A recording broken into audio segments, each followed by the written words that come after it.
Hello, everyone. Welcome back to St. Louis Teens. Today, we are here with Snehaa Ganesh Kumar, who is the founder of the QueenBee Project, helping competitors of various prestigious competitions through workshops and resources, in addition to highlighting stories of inspirational women.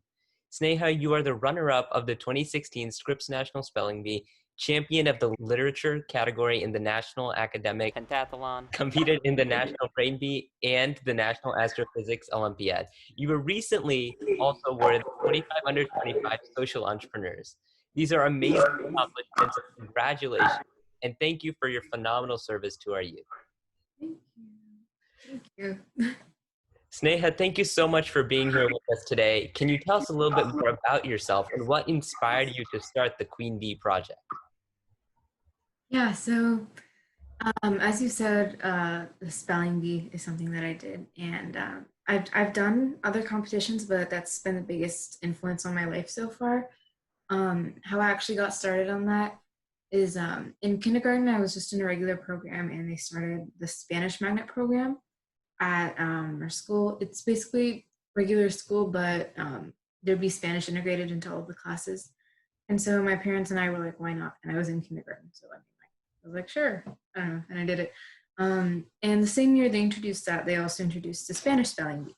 And we were like, again, sure, why not do it? So I did it. They told us like 10 minutes before that we had to like spell the words in like actual Spanish, like using the Spanish alphabet. And I freaked out, but I somehow memorized it in those 10 minutes and went to the spelling bee and got second with fifth graders. So yeah, we were like, whoa. So we figured out that it turned out to be something I was good at. And I won every year after that. English spelling bee started in third grade and I won that too. And, by this point I was like winning all the spelling bees. So I had this image in my head that I was like, oh, wow, I'm an amazing speller. And I went to regionals that year and I got out on the second round. And that was like a big hit for me as much as it could be for a third grader. But yeah, I just kept going. I kept working. Made it to nationals in seventh and eighth grade. So yeah, QueenBee Project, we have a dual mission, right? The Queen side of things tells the stories of women in male-dominated fields, like you said. And you also talked about our bee mission a little bit, and that's emphasizing mental health in these academic competitions and creating resources to kind of generate an even playing field in most of these competitions. So my experience with the spelling bee just showed me a lot of things that I thought would be great to be changed in competitions. First, that you're judged for your ranking everywhere. Like even when I go and introduce myself everywhere, I say, hi, I'm Sneha. I'm the runner-up of the 2016 Scripps National Spelling Bee. And, but while that's great, that like a runner-up is just dependent on like a certain set of words that I got on a given day when I was in a given mood. And there's so many factors that goes into your placement, but people always define each other based on their placement, and it's a big hit for a lot of people's mental health because sometimes you just freak out when you're on stage, or in a round you get an insanely hard word and someone else gets a really easy word. Like I remember in third grade, I got out on a fairly hard word, and the next word that the person got was multiplication. And I was kind of pissed off because of it. But yeah, point is that there's so many factors that affect your placement that really the only thing you should be aiming for in these competitions is to get a lot of really, really good friends out of it, which like some of my best friends even now are people I met at the spelling bee.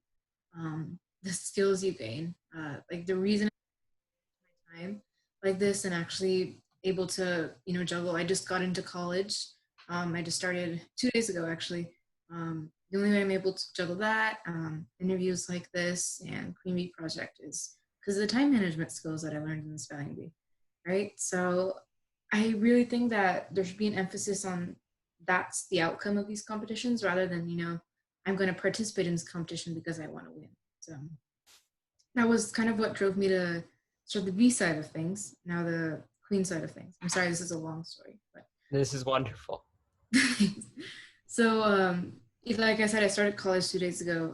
I go to UC Berkeley, and I am an astrophysics major. And astrophysics, not astrophysics per se, but astronomy was something that I was super interested in. I think from when I started doing the spelling bee, it was kind of my stress buster, you know.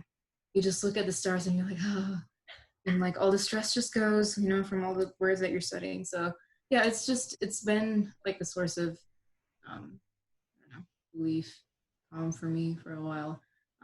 But you know, I started looking into physics mostly in high school. I took AP Physics my freshman year, which wasn't the best idea in hindsight, but it really got me introduced to physics as a subject, and I love both of them. And you know, I decided to combine them in astrophysics, right? So yeah, it was something that I just found super fascinating. But I had some hesitation to go into it at first because it's such a heavily male dominated field, right? And when I was looking for like role models or mentors in astrophysics, there were very few people that looked like me in the space, and that was a little bit intimidating at first. But I had an internship at Power School last summer, and I met Mercy Daniels there. She's a chief product officer of Power School, and she's actually the only woman on the entire executive team. And yeah, so she has a lot of experience as, you know, being the only woman in the room, and she kind of just pulled aside all the girls in her internship and gave us that talk saying, you know, like I went through my entire career, my entire education, like being the only woman in the room. And the thing is, like, it has gotten better since then. Like there's no field virtually now that like you're going to be like the only woman pursuing, you know. There's definitely still like a minority problem, but you have people to support you through it. And the only reason that you have that kind of a community to support you through it is because women like Marcy Daniels went through that, you know? So I just thought it would be really important. And like the internship I did at Power School is like local, because Power School headquarters are in the town I live actually. So I just thought that it would be really, really useful to not just have like national role models that, you know, you can look up and admire, but like actual mentors close to where you live that are accessible, that, you know, you can reach out, meet up with, and, you know, talk with them about things that you're going through in terms of like going into a male dominated field. So um, the Queen side of QueenBee Project right now, we're just doing it locally, right, in Sacramento, because that's the point, to have local mentors. But we are expanding to chapters. So yeah. And your vision is to make it possible for everyone's participation in a competition to be a once in a lifetime experience. How are you accomplishing this goal? Yeah. So I think a lot of competitions already are, you know, and they were for me, almost all of them, and that's the reason I did this. But um, I think a lot of competitions, especially like lesser known ones like the Brain Bee or the Astrophysics Olympiad that I did, um, don't necessarily have either the funds or aren't as well known as the Spelling Bee, for example. Like the Brain Bee is still a fairly well known competition, have funding to get people to like a national competition in person. But I think it would be really useful to make sure that you get word of these competitions out to people all over the place, just so that, like, let me give you an example. For the Brain Bee, I had to do a lot of googling to figure out the Brain Bee because it's not very popular where I live. They actually started a Sacramento Brain Bee the year I competed, but I didn't even know about it, and I actually had to travel to UC Irvine to compete because I literally didn't know. But yeah, so it's not very popular where I live, and you know, because of that, I didn't have any resources to study. I had to completely self-study, and that not only took a lot of time, I felt that I wasn't as prepared as a lot of other people when they came to nationals. Um, and a lot of other places, you know, like they actually have clubs dedicated to study for the Brain Bee, or like classes. And in some places, like one of my team members in QueenBee, her name's Astrita, she's our Brain Bee rep. She's in West Virginia, and there's virtually like no resources there at all. And we actually got her to host a neuroscience workshop locally to help with that. Yeah, like, do you see how like uneven those resources are located? So I think if you're really going to make it an experience like that, you know, everyone needs to step off of an even playing field, at least at the regional level, you know, have the same resources to prepare. How you prepare or not is up to you, but everyone should have access to those resources. So I think that that's a big step to making sure that it's a great experience for everyone. And of all the wonderful work that the Queen Bee Project does, I know it can be difficult, but if you had to sort of pick one part that would be your favorite, what would it be? Hmm. So I'd say we have a podcast called Spill the V. That's probably my favorite. Personally, because I had no experience in podcasts. Like I didn't listen to podcasts. I didn't make podcasts. I have no clue what that entire thing was. And I actually figured out like a way to record podcasts on my own, like do calls virtually and still have the audio quality cool. Me and my friend Ison are co-hosting that podcast where we just interview competitors and talk to them about the lesser talked aspects of competitions, I guess.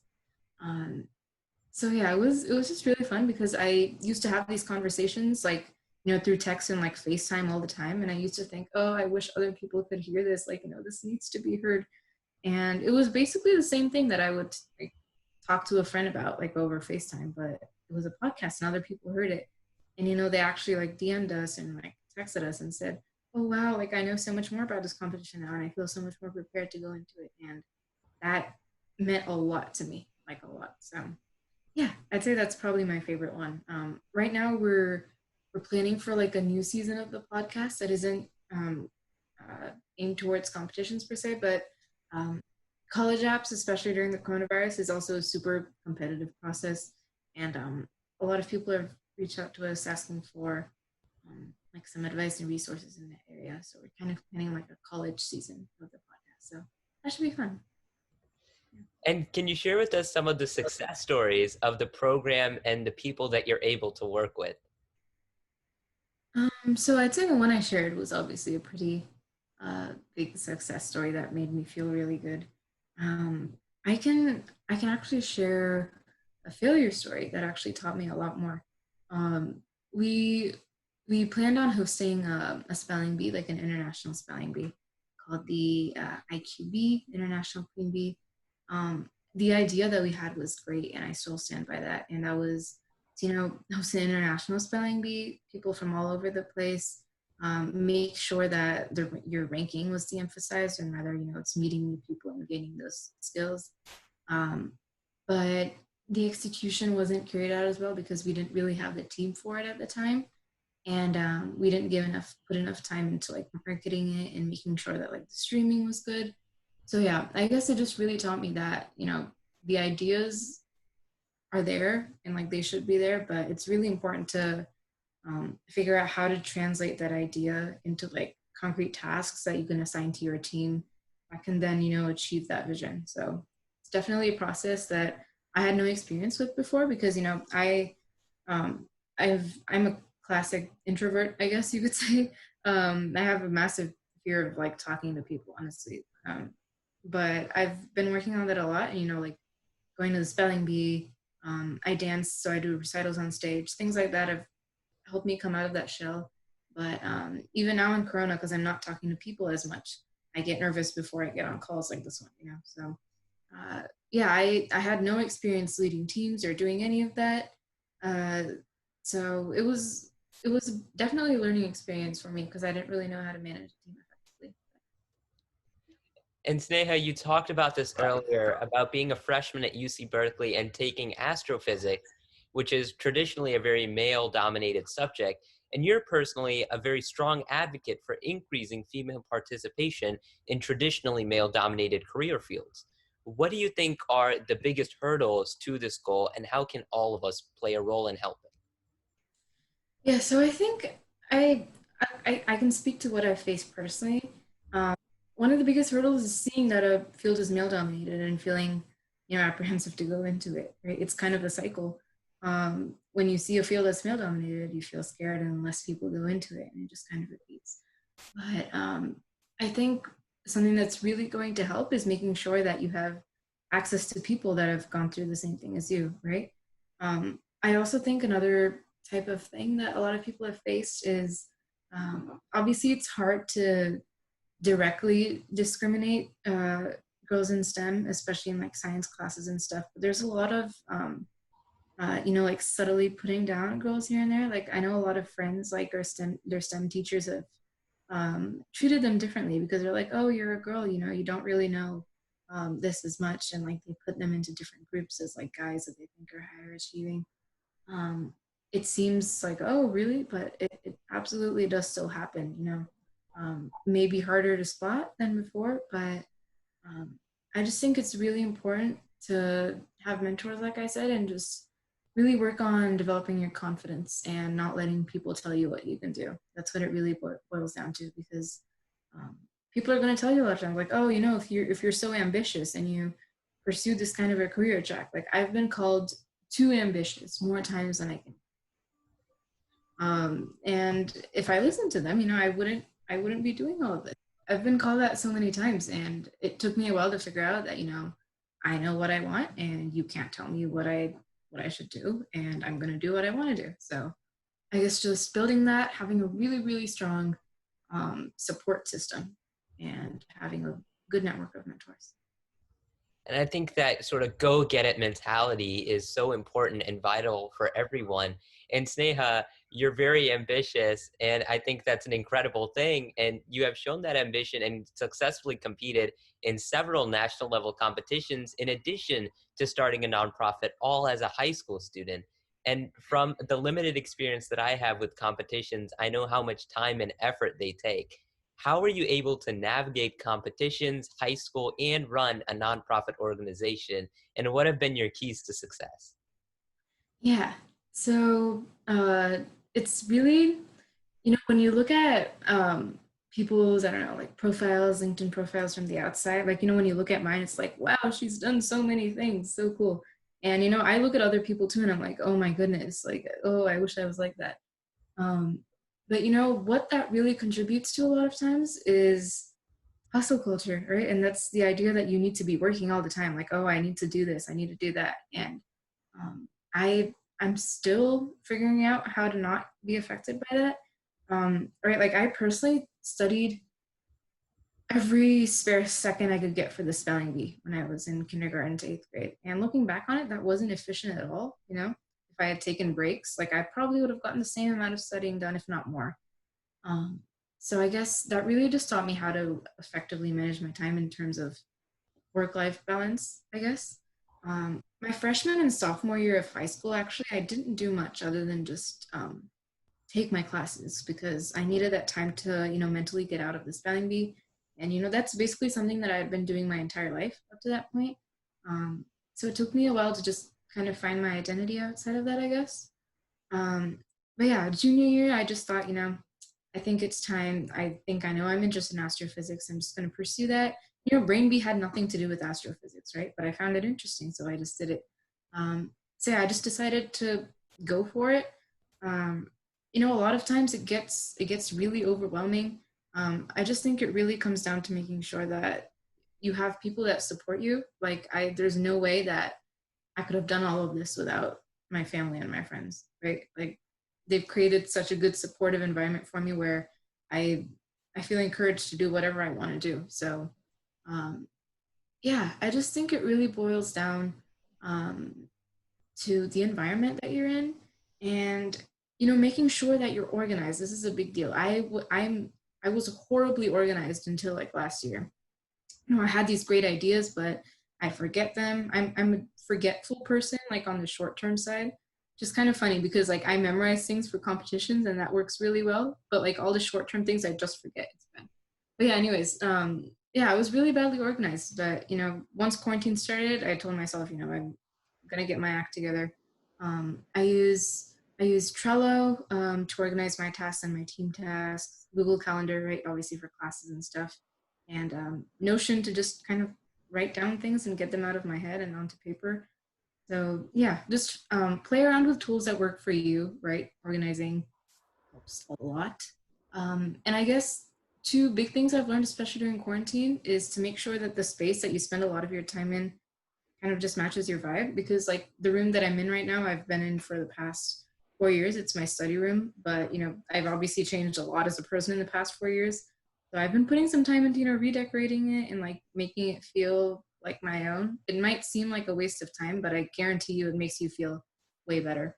And dressing up every day, right? I stayed in my pajamas at first, and I did not feel motivated to work at all. But if you dress like you're going outside, you'll feel more productive. Just a psychological thing. So yeah. And you talk about that work-life balance now, and with quarantine, all the things that you have changed and, sort of changed about yourself as well to sort of adapt to this new sort of situation. I do want to transition over now to talking about the onset of the pandemic. How has life changed for your organization and the work that you do? Yeah, so actually, we started last July, so we're just over a year old. And actually, until the pandemic hit, we were largely online because we released podcasts and articles. That was mostly what we did. We were actually just planning an in-person event for the first time when it hit, so it wasn't much of a change for us. But we have had to plan around a lot of things that we wanted to, and we've just switched to expanding to chapters, which can also be done online, and just figuring out virtual events. So yeah.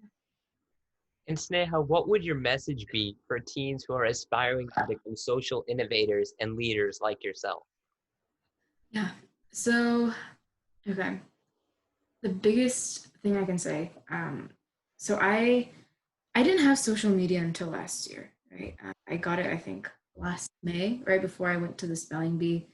I wanted to post pictures, and I was like, why not get it? So I got social media then, and I was kind of just introduced to this like network of social entrepreneurs and all these things that they were doing. And I've always been passionate about trying to make a difference, even though if I wasn't leading a team, helping out, volunteering, doing things like that.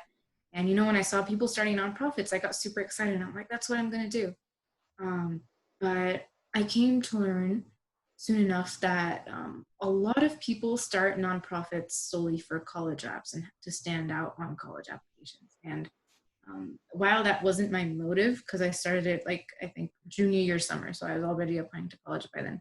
But there is a sense that you start a nonprofit, and then you get featured in a bunch of articles, you get awards, you get book deals, speaking deals, and that it's kind of this like glorious thing. You make change and you also personally benefit from it. And I'm not going to say that that mindset's wrong, because that's what a lot of us are introduced to, when we get into the like nonprofit or activism space. That's how I started off. But you come to realize soon enough that starting a nonprofit is hard, but it's really exciting because you have all these ideas and you're like, oh, let's get this moving. But keeping it going is a large mental strain. Like I'd say I faced this like 4 months down the road. Like I could not keep it going, and I actually took a little bit of a break because it's a lot. A lot of people think you're doing it for clout. A lot of people think you're doing it for a lot of things, and there's constant criticism. You have to constantly keep reevaluating where you're at, because things are changing in the world. You're constantly educating yourself on all these issues, and you need to make sure that, like, if you are a nonprofit, you are 100% responsible for doing it all right, right? Even more so than when you're just a person. So it takes a lot of mental effort to make sure that you keep it going and that you keep it going right. So I guess not the biggest message I could give um, is that if you want to start a nonprofit, just really take some time to think about why you're doing it, and keep telling yourself that, because even if you're starting with an intention to create change and that's it, you're going to get sucked into social media activism, doing Instagram takeovers, doing this, that, and um, you might even lose sight of what your actual mission is. That happened to me. So you just need to keep reminding yourself of why you're doing this. And if you're doing this for college apps, there's plenty of other ways to stand out on college apps, and this is not it. So, yeah. Sneha, thank you so much for your amazing service to our youth and to our country. And thank you so much for your time today and answering all of our questions. Of course, I had a blast. Thank you.